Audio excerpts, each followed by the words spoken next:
sufficient in your household. You don't have to go talk to Congress. You don't have to write a letter to the legislator. You don't have to do that. Just in your own circle of influence, if you will give your opinion on the subject, and then we'll start to see a change happen, because there's a consequence to everything. And when God's people speak, what does the Bible say? Life and death is in the power of the tongue. And when God's people began to speak, you're going to start to see life release in your being.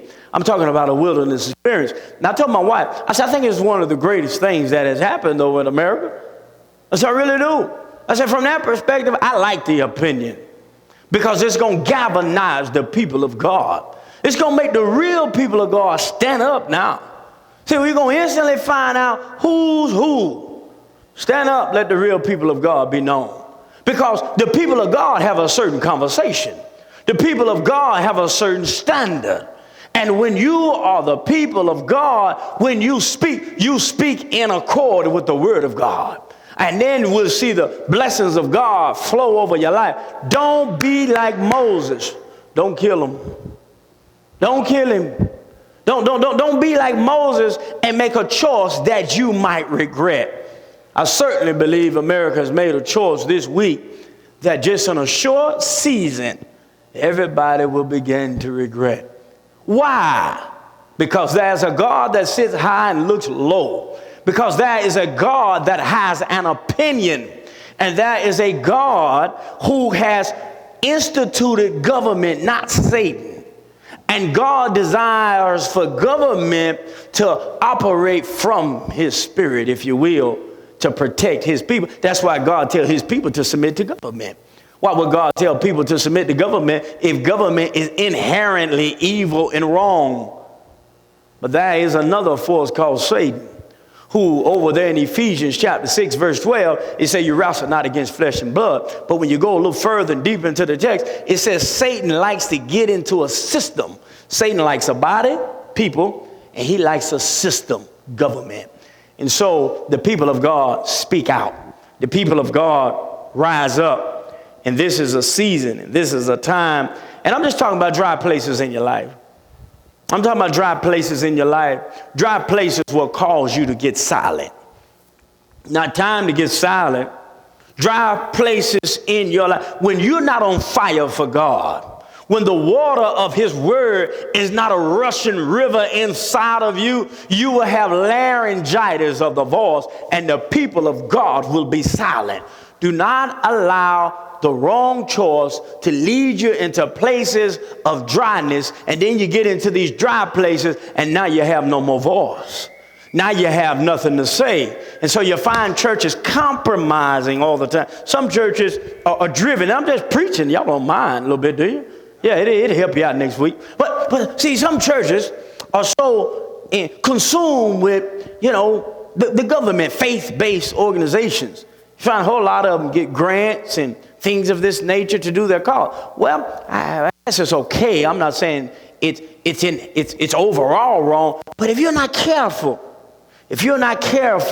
you lead yourself into a dry place where you lose your power to speak. You lose your ability to be free, because what if they cut off your funding? What are you going to do? People of God, this is time for you to speak.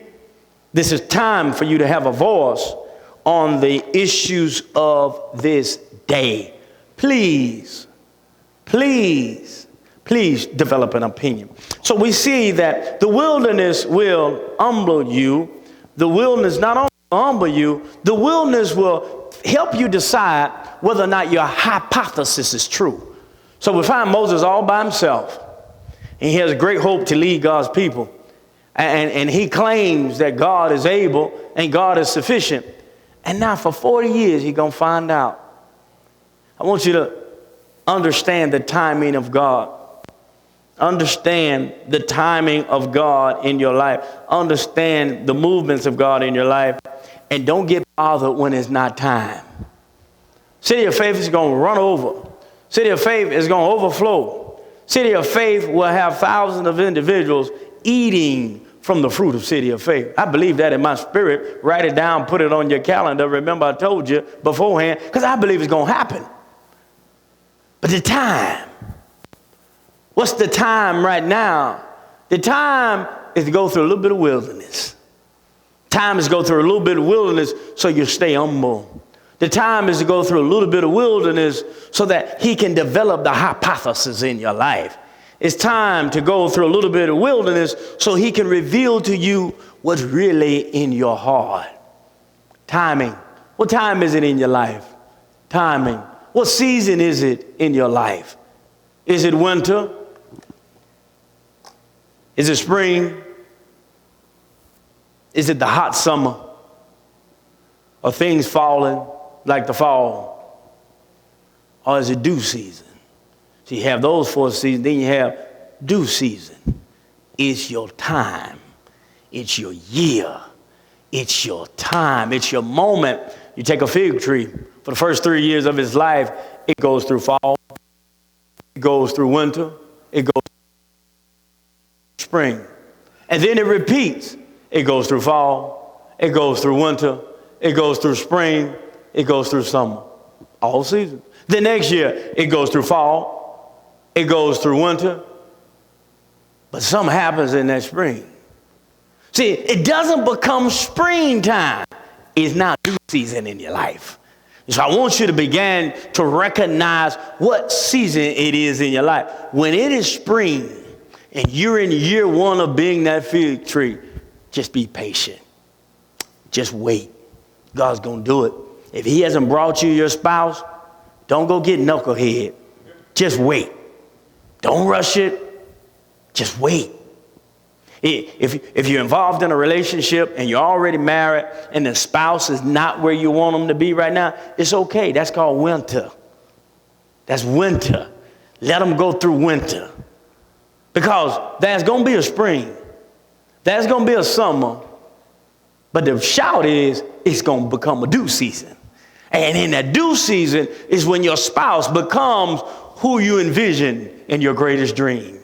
But you wait for that season to come. Maybe your finances, maybe you're broke, busted, and disgusted. Maybe your finances are hilarious. And you just don't have it. Just don't have enough. You're trying to make a budget. The preacher talking about tithing. I just can't do it. I can't park my car. I can't pay my car note. Can't pay my insurance. What am I going to do? I want you to understand, financially, you go through the fall. Financially, you go through winter. It's cold and rough, man. Rough sometimes. You're trying to pull $1 out of there. Rough. And sometimes you go through spring where you see some hope here and there. You see some gifts here and there. You see some blessings here and there. You get income tax, and boy, you do real good for about 3 weeks. And then, but that's spring, though. It just, shows you a few things. And then you get to a point in the summer where your budget is tested. It's precious on you financially. Sometimes you have it and individuals want to borrow some money. What do you do? Sometimes you just say no. You don't even have to lie and say, I don't have it. The answer is just no. You're not getting this. Because God didn't bring this for you to put me in a different spot, in a different place. So sometimes people in the area of finances, God will bring your budget to a place. He'll bring you to a healthy place. But I had to learn this. Everything he gives me is not for somebody else.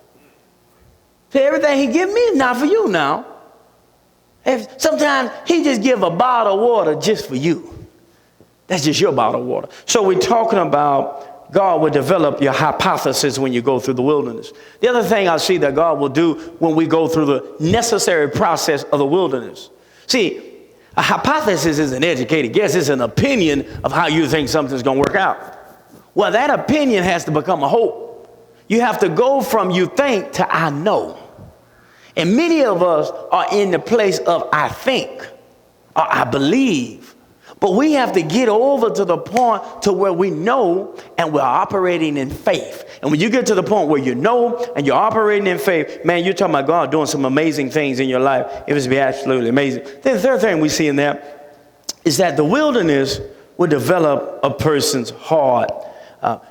This morning my shirt is a new shirt. So I took it out of the pack and it was wrinkled. So what did I do? I didn't iron it, but I opened the dryer and I put it in the dryer and I closed the dryer. And what did I put on it? Some heat. And what did the heat I think it did. It knocks those wrinkles out. And so the wilderness is your heat. It's the heat that God uses, Jason, to knock the wrinkles out of your life. Because where he has you going, he wants you finely dressed. He doesn't want any wrinkles in your shirt. He wants you to look like you're cared for and you care about yourself. And so he allows the wilderness, the hot, arid environment of the wilderness, to give you a picture of heat. So we see that Moses is driven into the wilderness as an act of God's grace. There are three words that you really want to understand: justice, grace, and mercy. Justice, grace, and justice, grace, and... All right, what's justice? Justice is getting what you deserve. Not a real difficult process. That was a lady that went to court. Well, she was found speeding. She was going 75 and a 55. The story says the lady goes to court. She stands in front of the judge. The judge said, "Were you speeding?" She says, "Yes, I was." He said, "Guilty. You pay a $100 fine. If you can't pay the $100 fine, you got to spend a weekend in jail." The lady said, "Your Honor, I don't have $100, and I don't want to spend a weekend in jail." The judge said, "Well, that's the law. That's the law, and that's justice. I cannot change the law because that would be unjust. And we don't want to be unjust. We must be just, and we must honor the law. Justice." So the lady said, "Your Honor, please, I'm pleading to you. I cannot pay the fine. I don't want to go to jail." So the judge goes, takes off his robe, zips it down, take it off, gets his jacket, comes around the desk, stands with the woman, pull $100 out of his pocket, walk up to the bench, place the $100 on the bench, go back in the room, change clothes, sit back at the bench, and he says, "Young lady, you've been found guilty. Either you pay $100 or you spend a weekend in jail." That's justice. He looks at the counter as if he didn't know where the $100 came from, and he says, "But I see it has already been paid for you." So justice is getting what you deserve. Well, what's grace? Getting what you are not entitled to. Receiving what you do not deserve. So justice was guilty, $100, or spend a night in jail. Justice. Grace is having $100 on the bench. And I want you to know that God takes $100 and he puts it, metaphorically speaking, on the bench. That is justice in your life. But when you are a child of God, there's also something called grace. And so the wilderness, which is a horrible place to be in, I want you to understand, it was freedom for Moses.